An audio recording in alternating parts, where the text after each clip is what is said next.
დონალდ ტრამპი აცხადებს, რომ ირანისკენ ყოველი შემთხვევისთვის დიდი ფლოტი მიემართება.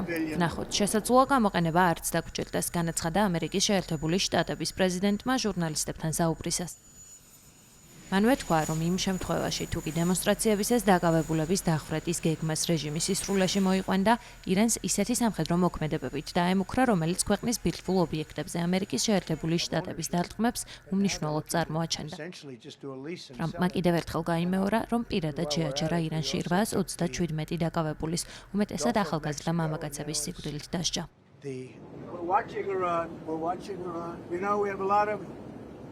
ირანს ვაკვირდებით. იცით, ირანის მიმართულებით ყოველი შემთხვევისთვის ჩვენ დიდი ფლოტი მიემართება.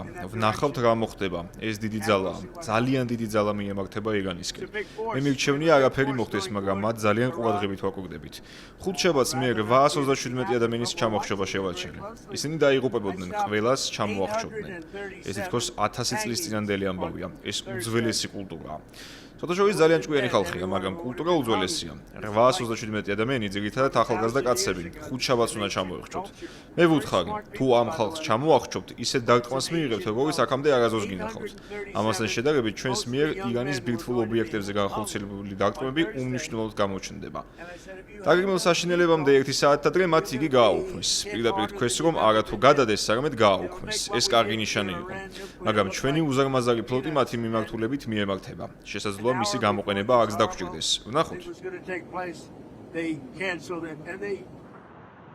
ამერიკის შეერთებულ შტატებში დაფუძნებული ადამიანის უფლებათა დამცველ აქტივისტთა სააგენტოს ცნობით, დემონსტრაციებისას დაღუპულთა რაოდენობა 5000 საჭარბებს.